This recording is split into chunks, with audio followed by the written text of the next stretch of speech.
They are some of the world's most notorious serial killers. He was like a god when he had a corpse as his plaything.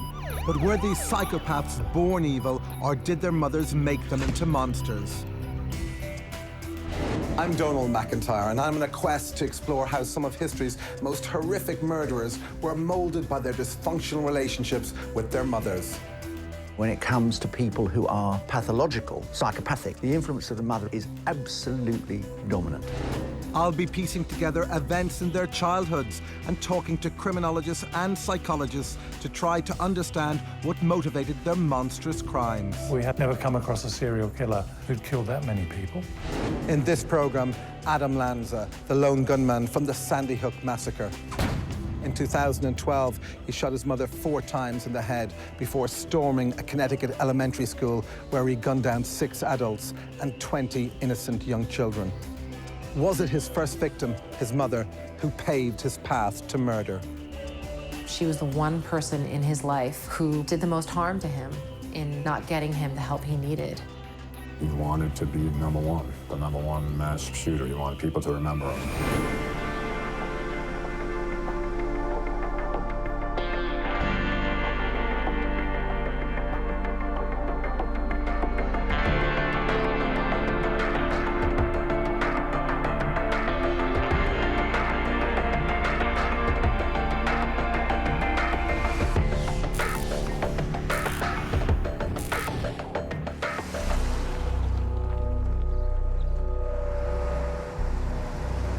Armed and merciless, spree killers become infamous by turning their anger and resentment into deadly rampage.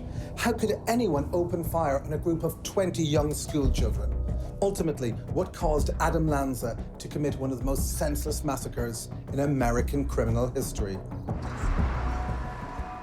On the 14th of December 2012, Adam Lanza committed one of the world's most shocking spree shootings at the Sandy Hook Elementary School in Newtown, Connecticut.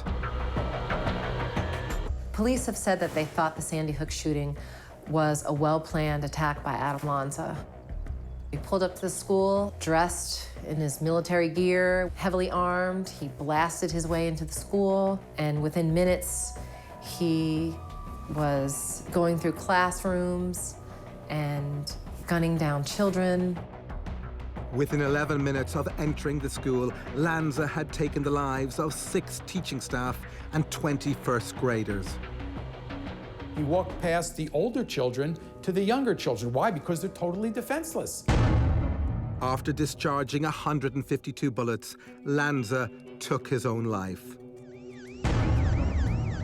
When police raided his home, they found that he had killed his mother as she slept, shooting her 4 times in the head. Adam Lanza was the Hurricane Sandy of terrible tragedy. He was this isolated kid who no one really paid much attention to until December 14th. He had a dark obsession, and he wanted to do what he did, but he also wanted a way out. He took 27 other innocent people with him, which, is absolutely unspeakable. What was the spark that ignited this terrible, fatal frenzy on that morning of December 14th, 2012? And who's to blame for the creation of Adam Lanza, one of America's most shocking spree shooters? To find out, we have to look back to his early childhood. Adam was born in 1992 to Father Peter and Mother Nancy in New Hampshire. The Lanza household was a loving one, and Nancy's focus was firmly set on her 2 sons, Ryan and Adam. Those 2 kids were her first priority in life, and she's absolutely one of the best moms I ever knew. But Nancy had a very particular approach to life. Nancy was a perfectionist. Everything Nancy did, she did perfectly right. Whenever she wrote me emails, everything, the syntax, spelling was always right on. If I screwed up and misspelled something, she'd call me on it. So, don't you know how to spell Mississippi? So. But not all was perfect with Adam. As early as 3 years old, Adam was diagnosed with developmental issues. He wasn't communicating with his peers. He wasn't communicating well with his family. One of the people he was having trouble communicating with was his mother. He didn't show her affection. He rarely smiled. He didn't give her kisses. He didn't give her hugs. And that was troubling to Nancy. As with all children at this age, Adam was professionally assessed to check on his progress. It was in this Birth to 3 program that the flags were raised, that there were issues involving his progress. And they assessed him. They found that he had anxiety. Adam didn't seem to not meet motor milestones like walking and being toilet trained, but when language should have been put in place, expressive and receptive language, there were problems. He had developed his own language. When he was being tested by clinicians early on, his mother was the one who was trying to interpret his language. Adam was also exhibiting some physical symptoms that indicated he may have some issues. He was banging his head against the wall and against desks, and he was showing signs of frustration. But was this a sign of serious problems? Head banging is not that uncommon. Temper tantrums is not that uncommon. Having behavioral problems early on in preschool and in elementary school is really not that uncommon. Adam's symptoms did perhaps suggest that he had some early developmental issues, but it wasn't until he was a little bit older that they became more obvious and extreme. By the time Adam Lanza is 5, his deficits are becoming much more noticeable. Adam didn't like to be touched. You know, you don't shake his hand, you don't tousle his hair, you don't pat his back and say, "Attaboy." His parents want answers, so they take him for an independent, private neurological assessment. He was diagnosed with expressive problems, obsessive-compulsive disorder. But what effect did this diagnosis have on the young Adam? Adam was being pulled out of his regular class. And we all know that children who are put into special ed are stigmatized. So here is Adam, he's got deficits in his competency. He's also socially withdrawn, and now he's being socially isolated. But there was one social activity that Adam seemed to enjoy. He attended Cub Scouts with his mother, Nancy, and it was here where he first came into contact with firearms.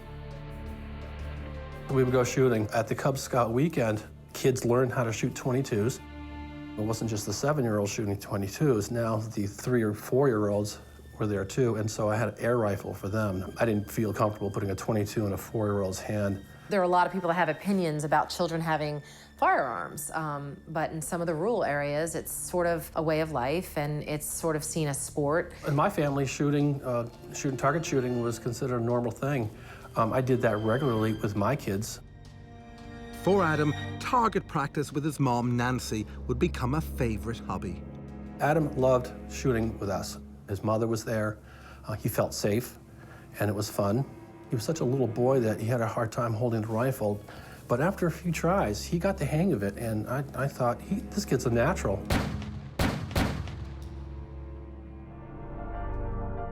Were Lanza's communication problems really a cause for concern? And did his early introduction to firearms contribute to the terrible events that were to come?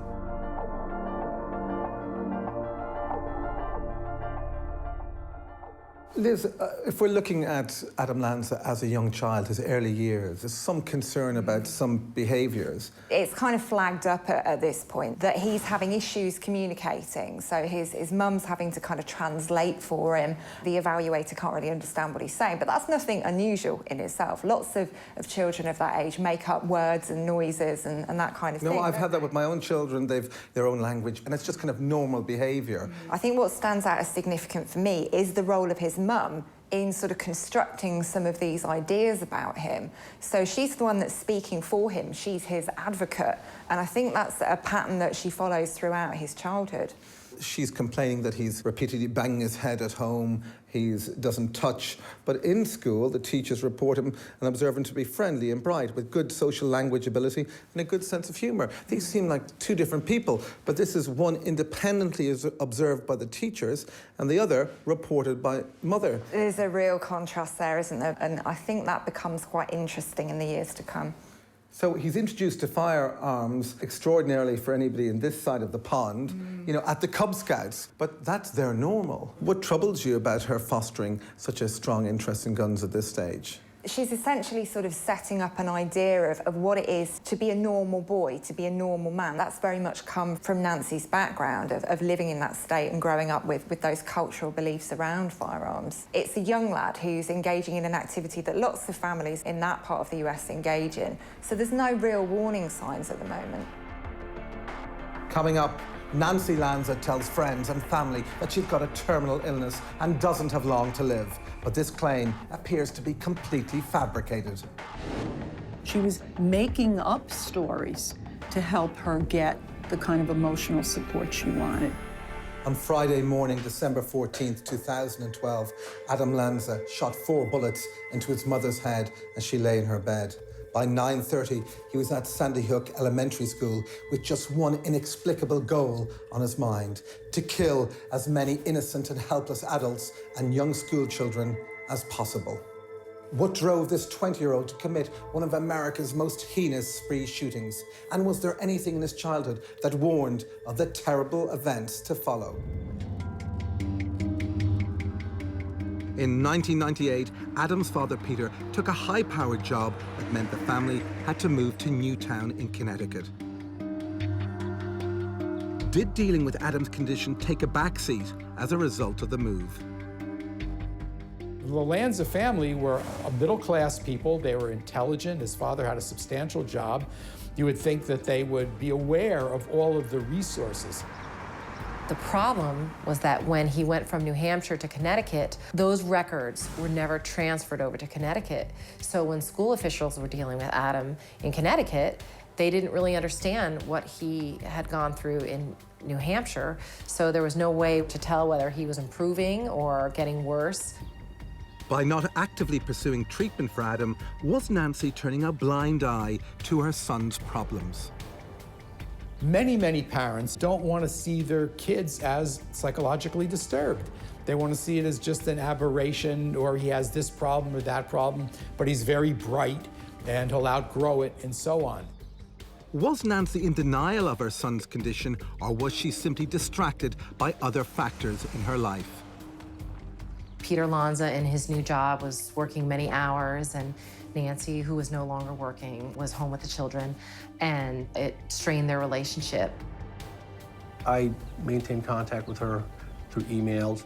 Peter was kind of married to his job. He was kind of a workaholic. So she ended up being a single parent even when she was married, I think. Nancy has her own emotional issues and anxieties, and Nancy wants to hear more than anything on earth that her son has outgrown these issues and that he's fine. With her marriage on the rocks, Nancy was beginning to exhibit behavior that suggests she had serious issues of her own. Nancy Lanza had been telling friends that she had a terminal illness. She was telling them that she only had a certain amount of time to live. Nancy was obviously feeling a lot of anxiety, but instead of getting help for what were real issues or emotional issues going on for her, she conceptualized it as MS. She had an awful lot going on for her. People like that have a tendency to externalize their problems by acting them out in physical symptoms. The question was, were these claims of serious illness a cry for help, or was Nancy just seeking sympathy and attention? Investigators looked into that, and it was never determined that Nancy Lanza actually did suffer from any sort of terminal illness. She was making up stories to help her get the kind of emotional support she wanted.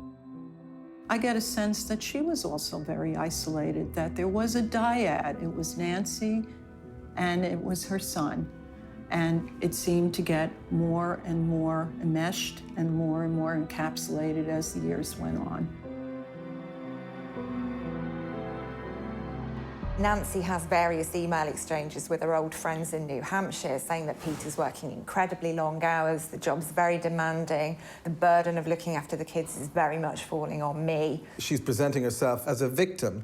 Now, Peter is perhaps on a salary close to $1 million a year. This is not an underprivileged family. She can get all the help she wants. But Adam's mood, when she gets unhappy, Adam gets unhappy. At this point in time, when Peter's working long hours, when the relationship appears to be breaking down, the relationship between Adam and his mum becomes quite intense at this point. Adam becomes incredibly dependent upon her. What does this say about Nancy Lanza that she keeps making these claims of a potentially phantom illness? Well, when we look at people who are basically fabricating illnesses in themselves, we've got to think about what are they trying to achieve by doing this? Well, by telling somebody something like this, it's very powerful. You're placing yourself in the role as a victim, and you're getting an awful lot of attention and concern and sympathy towards your predicament or your supposed predicament. I think Nancy's somebody who does have to very much be at the centre of other people's attention, other people's concerns. She is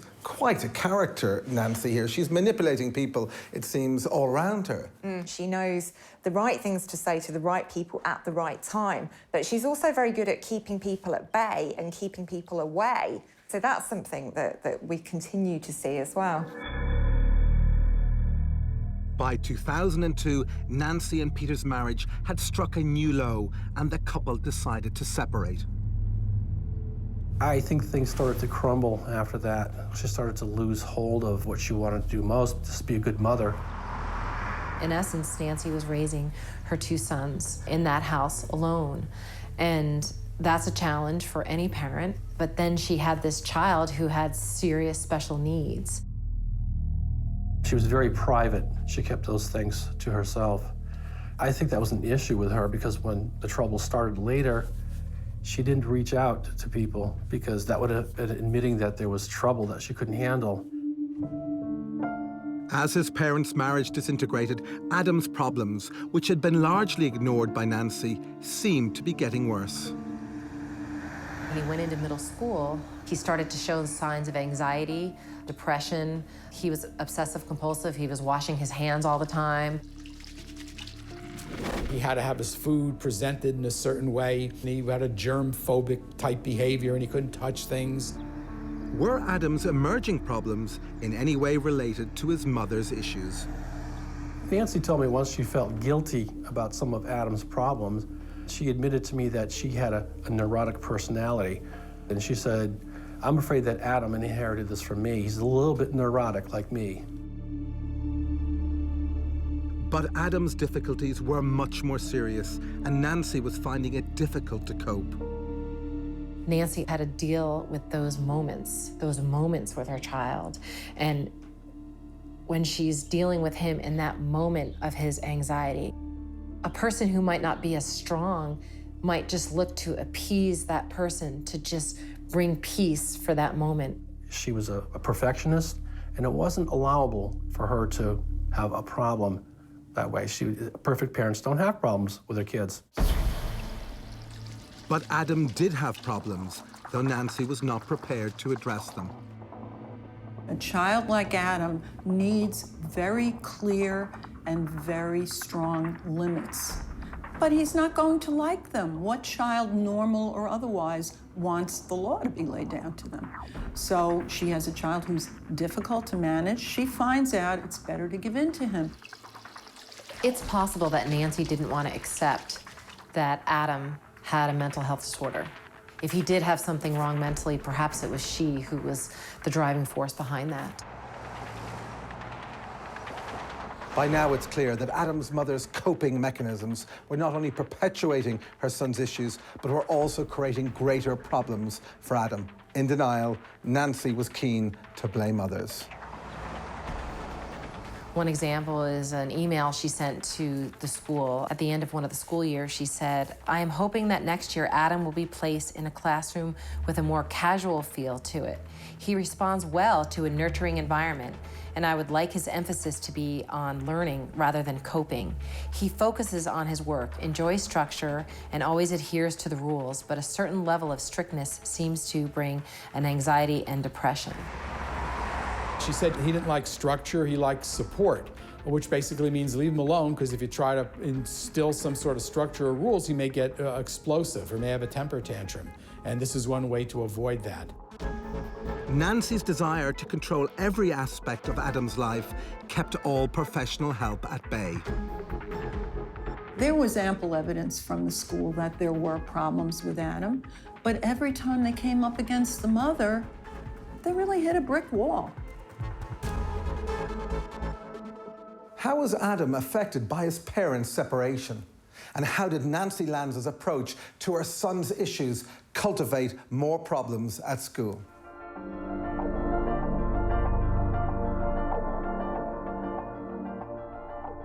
It appears at this stage, following the separation, that Nancy begins to concentrate more on Adam's problems. Yeah, she's going to the school and she's telling them about the particular needs that he has. She's starting to kind of give him a bit of a label at this point as a child who needs special attention, who needs kind of constant pandering to. You know, if mother was overly concentrating or enjoying this or magnifying this, to what extent would a kid like Adam follow his mother's narrative? Well, I think Adam's somebody who is basically trying to please his mum at this point in time, because there's been this upset in the family unit. She's the one kind of constant presence. So at the moment, the school have really no choice but to engage with the mother, and she's a very persuasive character. And she says he doesn't like being touched, eye contact is difficult, and he has, you know, strange diets and has kind of some behavioural issues. And the school can only take her at her word. Well, this is the thing. We often do just take mother's word for it when they report particular issues or needs within their children.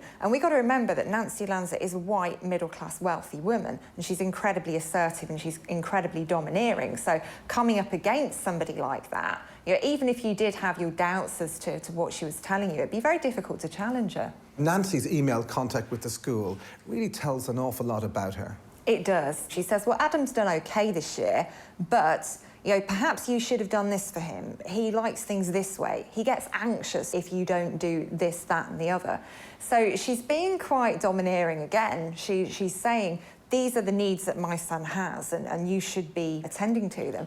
But at the same time, she's not really doing much outside of that, is she? A normal parent would be kind of seeking support in the community. She could afford extra private health support or analysis. What's interesting for me at this point in time is what's missing from this picture. There's quite a lot of local support groups, but she really goes out of her way to avoid these groups, and I'm wondering why she's doing that. Is it denial, is it ignorance, or is it something else altogether? Coming up, 10-year-old Adam writes a storybook about a granny and her son who go on a killing spree. It was this first big revelation that Adam had these violent tendencies and had these violent thoughts. On the 14th of December 2012, Adam Lanza committed one of the world's most shocking spree shootings. Heavily armed and dressed in army fatigues, he shot his way into Sandy Hook Elementary School. By 9:40 a.m., he had murdered 20 innocent young school children and 7 adults, including his own mother. Could anything have been done to prevent this fatal rampage? And were there any red flags missed in the build-up to this terrible crime? By the time Adam was 10 years of age, his schoolwork was already revealing a darker side. Adam, by the time he gets into junior high school, his thoughts and his fantasies are starting to take on a very violent, a very angry, a very paranoid flavor. And there was one particular piece of homework that should have set alarm bells ringing. The Big Book of Granny was about this homicidal elderly woman and her son, and they would go around and commit shootings, and in one case, the victims were young children. Towards the end of Adam's violent storybook, the character Granny is killed by her son. Granny is the nurturer who is being killed by the person she's nurturing. That's like a chilling rehearsal for what he ultimately did in shooting his mother. It was this first big revelation that may have showed us our first signs that Adam had these violent tendencies and had these violent thoughts. But the shocking content of Adam's story was overlooked by his teachers and his mother. At age 10, if you write stories about killing people and shooting people and all the rest, it should not be rationalized or explained away as creative genius. A normal, well-functioning 10-year-old should not be obsessed with violence, killing, and guns. Should not be. And if they are, that's disturbed. Even in a normal child that is going through some stress, you have an opening to be able to ask that person, why are you writing this? What's going on for you? What are you thinking? Could Adam's killing spree have been predicted and prevented if more attention had been paid to his violent stories? We can't look at just one thing to say that that's the ultimate red flag. But the Book of Granny was a really, really chilling precursor of where Adam Lanza's mind and imagination was going. One of Adam's interests that featured heavily in the Big Book of Granny was his clear obsession with firearms. He and his mother Nancy had shot together since he was a small boy, and the hobby had become an integral part of their relationship. Going to the shooting range was something that Nancy did with Adam as a way to bond with him. It was something that they could do where they could actually spend some time together that was positive. Perhaps the mother was so desperate to see some happiness in Lanza that she did anything just to connect with him at some level. The appealing thing about shooting a firearm, you're not having to interact with anybody. It's not like playing team sports where you have to consult with your team players. It's you and that gun and the target. But why did Nancy support Adam's unhealthy and obsessive infatuation with guns and shooting? Understanding where a parent is coming from when they have a disabled child. They're frustrated, they're fearful. She probably launched onto this herself as something that could give Adam a sense of competence, a sense of being effective. When you have a child who has these obsessive disorders, that's what I think that raised so many red flags, is that here's Adam Lanza, he has all of these issues, and he's also being exposed to guns. Nancy Lanza's enabling of her son's unhealthy interest in guns and violence was one of many fatal errors that Nancy Lanza was culpable of. Liz, it seems to me that there is one big red flag here, the Book of Granny. There's death within these stories, there's violence within these stories, but it's not the kind of violence that you'd see kids this age writing about. For example, Dora says, I like hurting people, especially children. It's quite disturbing, isn't it? Granny falls out of the boat and Granny's son throws her a cement flotation device, which forces her to sink to the bottom of the lake. And when we look at stories that children are writing about this age, there is going to be violence in some of them, you know, it's inevitable. But often it's a kind of righteous violence. It's a story of good over evil, but this is something altogether different, and it's incredibly dark. This was actually binded.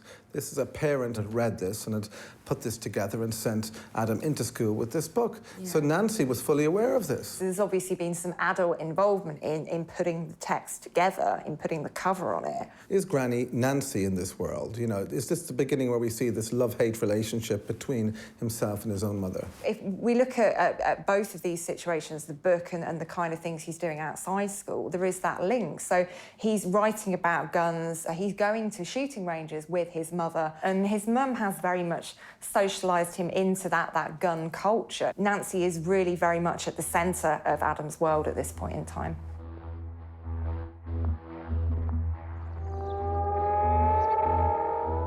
In September 2005, Nancy took the 13-year-old Adam to the emergency room at Danbury Hospital in Connecticut in an attempt to have him signed off school.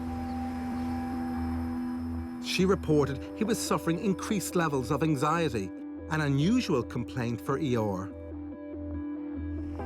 Regardless, the medical staff present attended to Adam. The nurses and all the personnel on duty were noticing that there was something very, very wrong, very aberrant in this young man's behavior and perhaps in the dynamic with his mother. And this was definitely a situation that required more psychiatric assessment. The medical professionals decided that Adam needed some help. They felt that he needed to receive further counseling. They wanted him to go on some medication. But apparently Nancy only wanted a sick note. She didn't want to accept that her son needed urgent psychological help. Nancy didn't even want to keep him at the hospital. At one point in the visit, she felt that the visit was making him more anxious. So instead of keeping him at the hospital, they actually left. Was this another missed opportunity to help her son? Reluctant to hand Adam over to the healthcare system, Nancy agreed to take him to a community psychiatrist. Nancy's belief that she could help Adam more than the clinicians was bolstered by one psychiatrist who she relied heavily on for Adam's treatment. But the question has always been, was that psychiatrist placating Nancy and telling Nancy what she wanted to hear about Adam? But Adam's father, Peter, was not satisfied with the opinion of the community psychiatrist. He sent Adam to be diagnosed by leading professionals at Yale University's Child Study Center. He was assessed at Yale, and they really hit the target. And they raised a lot of red flags, and they came in with a recommendation for a very comprehensive treatment program. That visit was a pivotal moment in Adam's life where this is going to be it. This is the moment where he's going to get the help he needs. He's got an audience of doctors here that see this child as someone who really needs help. But tragically, Nancy refused to follow doctors' orders. She was so busy trying to make him happy that she couldn't listen clearly to the people that really could get him to be happy. That is some of the saddest part of the story, because I firmly believe that there would be a good chance that we would not be talking about Adam Lanza and this tragedy now if that comprehensive treatment plan had been followed. By the time Adam was 14, Nancy had put a stop to all prescribed medical treatment and therapies. Not only that, she also took the decision to isolate Adam from the education system. So by 8th grade, she had withdrawn him from school, and he became homeschooled. She felt he would be calmer in a better environment at home where he could feel more in control, and maybe she could, control the environment as well. Back at home, isolated from the people he should be with as a teen, he's just in the world that involves Nancy and Adam. Nancy Lanza, she was an intelligent woman. She'd been dealing with his behavior all his life. I believe deep down, she had an absolute terror that something was drastically wrong, but she couldn't face it. With Nancy's refusal to pursue therapy or medical treatment for Adam, was he now completely isolated?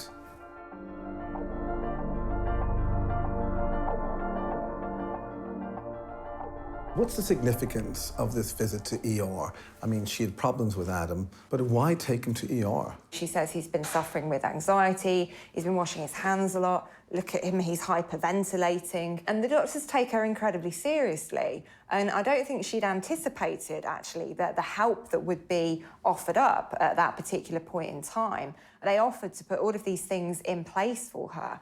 And she turns around to them and says, no, it's okay. All I need you to do is to just sign him off school. She doesn't want the specialist help. She's renouncing it. And this is a pattern we've seen with Nancy, is when she's given opportunity to get experts in, she kind of renounces them or only takes them in when she can manage the situation. Yeah, I think this has got a little bit out of control for Nancy Lanza at this point in time. She's been offered an awful lot of help, which could be incredibly intrusive. And she's saying, it's okay, I don't want it, all I need is a note. If she had taken that intervention, then it may have gone down an entirely different path. It may well have done, but I don't think she wanted to invite that level of scrutiny into Adam's life at that point in time.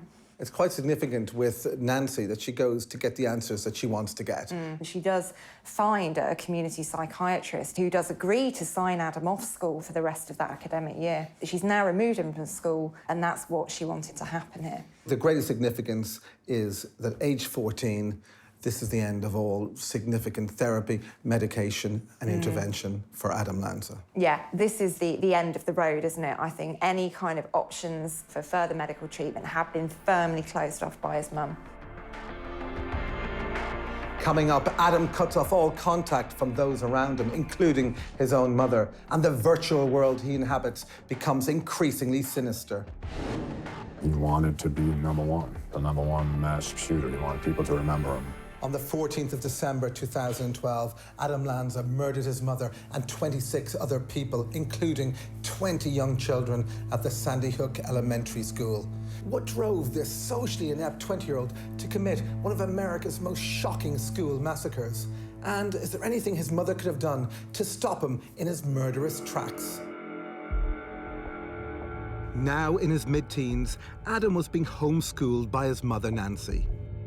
But had she made the right choice in isolating him from his peers and the outside world? Nancy Lanza believed that she could protect her son. I think she saw him as this sweet, fragile genius that needed to be saved from the outside world. She typically did not have a lot of visitors, probably because of Adam. He liked to keep to himself, and I think with that, she tried to accommodate that aspect of him and, didn't have too many people in the home. Mental illness is the last frontier of medical science. It's the last frontier of prejudice and stigma. By now, Adam's family was completely fractured. Didn't talk to his father, hadn't talked to his father for a couple of years. His father was pretty much out of the picture other than financially. He didn't talk to his brother. Ryan had moved on. He was working in New York. Really came home. Nancy had completely isolated her son. There was now no hope that Adam was going to remain attached to people. She was really putting Adam in this seclusion, in this bubble, where his crazy world became the only world. Completely blocked off from the outside world, Adam is now spending all of his time in his bedroom playing violent video games behind blacked out windows. Despite living in the same house, he and his mother are now only communicating by email. He was involved in these violent games, and that's all he saw. He saw these games that led to the highest number of shots and the biggest number of kills, and how he could become sort of the master of the kill. He took his interest in killing very seriously and spent a great deal of time researching mass murderers and spree shooters online. Editing mass killer entries on Wikipedia, he would take great pains to describe the firearms that these killers used. How many they killed and when their shootings were and what kind of guns they used. If some of the entries didn't depict the actual weapon as it was in accuracy, or if it didn't have the correct ammunition tied to the weapon, he edited those entries, and he wanted it to be absolutely accurate. Adam Lanza is isolated more and more from the normal general community, but he's now found another community. He's found a community of like-minded spree killer enthusiasts. So now he can tell himself, I'm normal. This is what all these people believe in. But this was far from normal. It's placing him square in the middle of a really horrible and dangerous reality, which is becoming more real to him than what's outside. Adam was isolated in his room, door locked, windows blocked with black plastic bags. Nancy Lanza's denial, in my opinion, has tipped over to the point of being abuse of her son. If you love your child, I could see you having a difficulty accepting his disabilities. But on the other hand, how do you allow him to live in this self-imposed dungeon? Perhaps Nancy had become frightened of Adam's mental state. His online posts did indicate he was experiencing dark, disturbing thoughts. In referencing mass shootings at one point, he did say, "I don't question why there are mass shootings. I question why there aren't more mass shootings." In Adam Lanza's really tortured and twisted mind at that point, the more he thought about it, the more he obsessed about it, the more he was going to have to do it. Now completely lost in a world of isolation that his mother helped create, Adam was on the edge. Suddenly, Nancy announced she intended to move with Adam to Seattle. She thought it would be a good move for Adam, perhaps even for herself, to get something new, a fresh start. Adam Lanza could not do change. Mentally disturbed, autism spectrum people cannot do change. They can't adapt. She didn't discuss this with Adam. He had a cocoon around him, his own little world. And now she was saying to him, adapt, move. That would be a lot for any young person. Adam saw this as cataclysmic. This was something he could not deal with.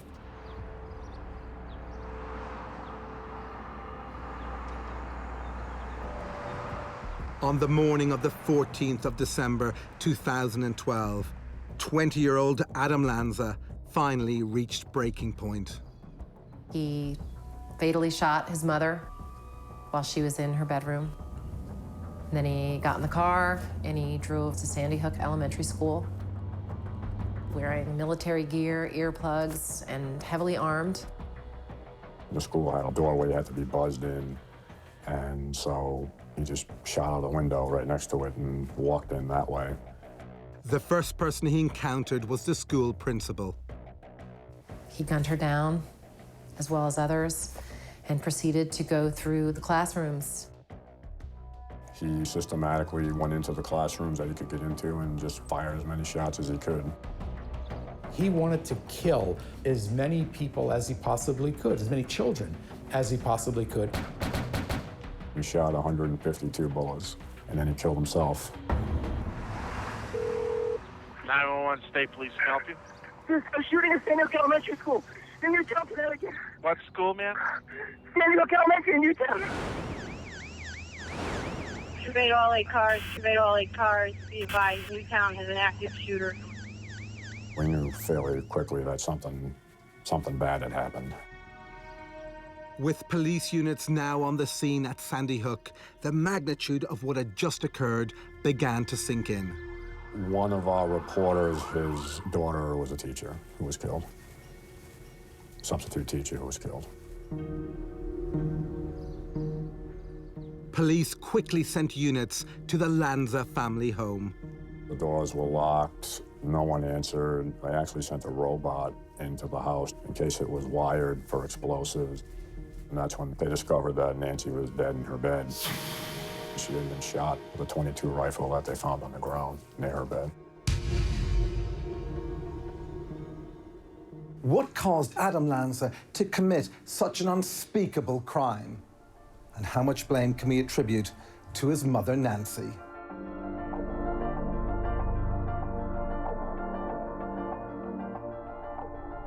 I think Nancy Lanza played an absolutely central role in creating the monster that Adam Lanza would come to be. I think she erected this barrier around him from a very young age. So even when there was the opportunity for other people to intervene and to make things better, they weren't allowed in. Nancy's proposing to move, which was kind of a sense of destabilizing Adam's life. At the same time, she seems to be retreating from Adam's world, from the monstrous creation that she has molded. She's gone from being very much attached to Adam and enmeshed with Adam to wanting to really remove herself from that situation. So I think she's getting tired of playing that role as a mother manager, as the person who is looking after this very troubled teenager. She doesn't want to be that person anymore. So she starts looking for an exit plan.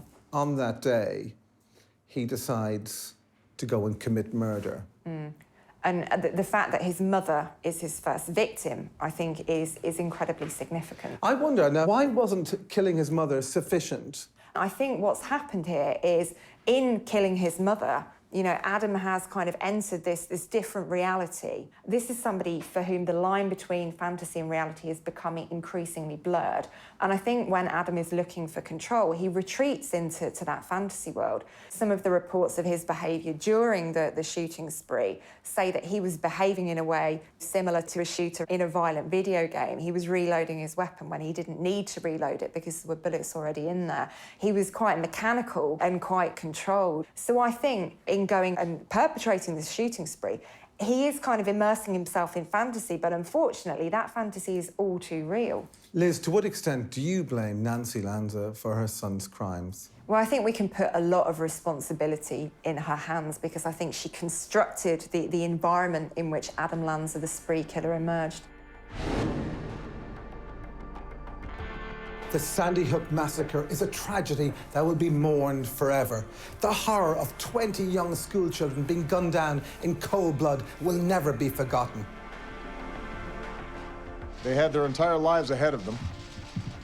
Birthdays, graduations, weddings.